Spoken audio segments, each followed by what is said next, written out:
दो जल व्यक्ति के जीवन को बदलते। कितने जल? जम के बोलो जरा। दो जल। एक देवाधिदेव महादेव के लिए भरा गया एक लोटा जल और दूसरा है स्वयं के लिए भरा गया एक लोटा जल। यहां पर अगर बुजुर्ग मेरी माताएं बैठी होंगी, मेरी जीजियां बैठी हैं, मेरे जीजा बैठे हैं, बुजुर्ग जितनी माताएं बैठी हैं, वो पुराने समय का अगर लेख उठाकर देखेंगे तो पुराने समय के लोग भोजन करने बैठते थे ना, तो भोजन करने से पहले अपने पानी के लोटे को भरकर, अपना गिलास भरकर बैठते थे। किसी ने देखा है कि नहीं देखा? जम के बोलो जरा। देखा है आप लोगों ने? पुराने समय के लोग जब भोजन करने बैठते थे, पुराने समय के लोग जब भोजन करने बैठते थे तो अपना पानी का गिलास, अपना पानी का लोटा पहले भरकर आसन लग जाता था। बहू आसन लगा देती थी, बहू खाना बना देती थी, घर की पत्नी खाना बना देती थी, भोजन बना देती थी, घर के लोग भोजन दे देते थे। थाली कोई भी लगा कर ला कर दे, थाली कोई सजा कर ला कर दे, पर घर का जो व्यक्ति खाना खाने बैठता था, भोजन करने बैठता था, वो अपना पानी स्वयं भर कर बैठता था।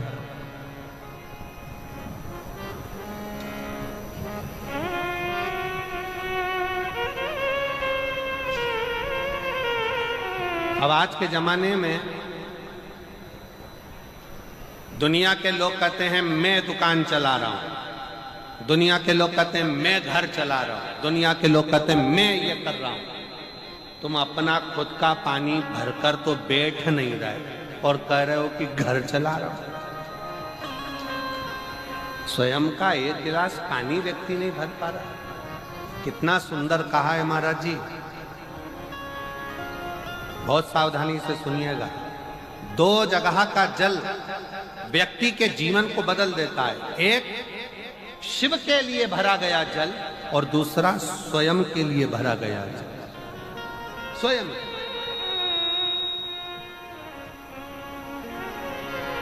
शंकर के मंदिर में जा रहे हो, एक लोटा जल अपने घर से भरकर लेकर चले जाओ और अपने घर में जब तुम भोजन करने बैठ रहे हो, जब तुम रोटी खाने बैठ रहे हो, भोजन करने बैठ रहे हो, भोजन ग्रहण करने बैठ रहे हो, जब तुम भोजन को ग्रहण करने के लिए बैठ रहे हो, तब अपने घर में जब तुम भोजन ग्रहण करने बैठ रहे हो तो एक लोटा जल या एक गिलास पानी भर कर बैठो।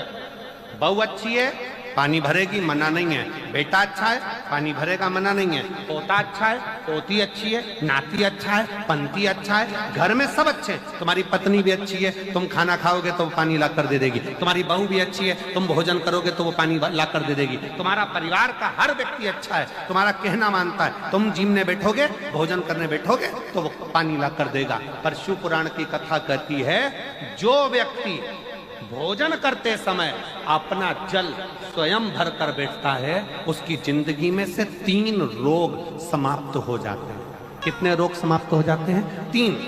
पहला, अपना जल स्वयं भर कर बैठने वाले के घुटने का कभी भी डॉक्टर उसके घुटने बदलने का बोलेगा ही नहीं, घुटना बदल ही नहीं सकता। स्वयं का जल भर कर बैठे। दूसरे नंबर पर, जिसकी रीढ़ की हड्डी में कमर से लेकर कंधे तक जिसकी हड्डी में दर्द होता हो, या जो सुबह सुबह सोकर उठता हो और उसके कंधे दुखते हो या पीठ दुखती हो। दूसरे नंबर का रीढ़ की हड्डी का दर्द। और तीसरे नंबर का, डॉक्टर को दवाई खा खा कर परेशान हो गए और आधा सिर का रोग, भुकुटी, ये भौएं दुखती हो, सिर दुखता हो, ये कान के पास का दर्द होता हो, तो अपना भोजन करते समय अपना पानी स्वयं भर कर बैठो। आपको ये 3 रोग से मुक्ति अपने आप मिलना प्रारंभ हो, अपने आप। अब किसी ने कहा, गुरुजी पत्नी पानी ला कर देती है, पति पानी ला कर देता है, बेटा पानी ला कर देता है, बहू पानी ला कर देती है, पोता पोती पानी ला कर देते हैं, नाती पंती पानी ला कर देते हैं, नौकर लगे घर में वो पानी ला कर देते हैं, सेवादार लगे घर में वो पानी ला कर देते हैं, तो हमको पानी लाना क्यों जरूरी है? तो अग्नि पुराण में वर्णन आता है कि जो घर में पानी जिस मटके में भरते हो, जिस हंडे में भरते हो, जिस बाल्टी में भरते हो, जिस टंकी में पानी भरते हो, पीने का पानी जिस हंडे में, मटके में, बल्टोई में, जिस गगरे में तुम भरते हो, वो स्थान पितरों का स्थान रहता है। जब हम पानी भरकर भोजन करने बैठते हैं तो हमारे पितर भी उस स्थान पर आकर निश्चित जगह पर बैठते हैं, और जब हम भोजन ग्रहण करते हैं तो हमारे पितरों के भाव का आशीर्वाद हमारे ऊपर पड़ जाता है, जिससे हमारे 3 दर्द समाप्त हो। स्वयं भरो, स्वयं।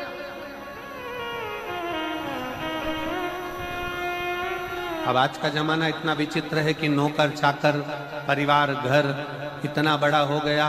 आज के जमाने में कोई सोफे पे से उठना पसंद नहीं करता, वहीं से आवाज लगा देते हैं, ला मेरा भोजन लगा दे, रोटी लाओ। रोटी आई तो मालूम पड़ा पानी ला कर रखा बहू ने। वो बहू ला देगी, बहुत अच्छी है, बहू बेकार नहीं है, बहुत अच्छी है, बेटी बहुत अच्छी है, ला देगी पानी, भोजन भी लाएगी, पानी भी लाएगी, सब कुछ लाएगी। पर पहला फर्ज अपना है, जब तक शरीर चले, पांव चले, हाथ पैर चले, और तुम पलंग पर नहीं पड़े हो, तुम्हारा शरीर अगर चल रहा है तो पहले रसोई घर में जाओ, लोटा भर, लोटा नहीं भर सकते तो गिलास भरो, गिलास नहीं भर सकते तो थोड़ा सा कटोरी में पानी भरो, पर अपने पीने के लिए थोड़ा सा जल स्वयं के लिए लेकर आओ। वो जल इतना कारगर होगा कि तुम्हें रोग से निवारण करता चले जाएगा, रोग समाप्त करता चलेगा। नंदी ने कही है, नंदी ने ये बात जो कही वो वास्तव में बड़ी सुंदर है कि मान लो यदि कोई कार्य तुम्हारा हो नहीं रहा और पूरी दुनिया में तुमने कर कर देख लिया, बहुत प्रयास कर कर देख लिया, तो भी वो कार्य अगर तुम्हारा नहीं होता, तो फिर एक काम करो कि शिव की स्तुति करो, शंकर की स्तुति, शंकर का गुणगान, शंकर की भक्ति, शंकर का स्मरण।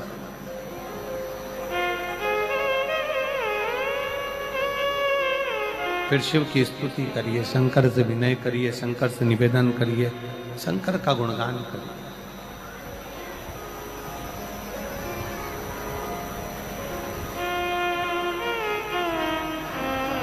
पर भगवान की भक्ति होती कब? जितने आस्था चैनल पर कथा सुन रहे हैं, जितने फेसबुक यूट्यूब पर कथा सुन रहे हैं, जितने पंडाल में बैठकर शिव भक्त कथा को रसपान कर रहे हैं, उनसे निवेदन करूंगा कि शंकर की भक्ति होती कब है, शंकर का स्मरण कब होता है, शंकर की भक्ति कब होती है, शंकर की कथा सुनने में मन कब लग सकता है, जब अपने भीतर की अभिमत्ता, अपने भीतर का अहम, अपने भीतर का अहंकार, अपने भीतर की आसक्ति, अपने भीतर का काम, अपने भीतर की तृष्णा जब दूर हो जाए तो समझो कि आप शिव में मन लगा बैठे। कितने सारे लोग बैठे हैं यहाँ पर कथा में, सब पंडालों के अंदर लोग शिव भक्त बैठे हुए हैं। कई लोग ऐसे भी होंगे जिनका आकर बैठ तो गए पर दिल नहीं लगता। एकांतेश्वर महादेव किसी तीर्थ में नहीं गए, कहीं हमने गौदान नहीं करा, कहीं हम किसी तीर्थ में नहीं गए, हमने कहीं गौदान नहीं करा, हमने कहीं ब्राह्मण भोजन नहीं कराया, हम कहीं गंगा, यमुना, कावेरी, सरस्वती, नर्मदा, छिपरा, पुण्यवान नदी में हम स्नान नहीं कर पाए। शिव महापुराण की कथा कहती है, भूलवश भी अगर पिपलेश्वर या बटकेश्वर किसी शिवालय पर भूल से भी अगर एक लोटा जल चढ़ जाता है तो देव अधिदेव महादेव सारे तीर्थों का फल अपने आप प्रदान कर देते हैं। एकांतेश्वर महादेव जो कि एकांत में बैठा हुआ है, एकांतेश्वर महादेव अकेला बैठा है अलमस्त होकर। आप जा रहे हो गाड़ी लेकर, आप 4 व्हीलर गाड़ी में जा रहे हो, ट्रैक्टर में जा रहे हो, ट्राली में बैठकर जा रहे हो, क्रूजर में बैठकर जा रहे हो, 2 व्हीलर गाड़ी में बैठकर जा रहे हो, और एकांतेश्वर महादेव का मंदिर दिख गया, कोई एकांत में, भले उसका नाम नहीं मालूम तुमको कि कौन सा महादेव, पर अकेला बैठा है जंगल में।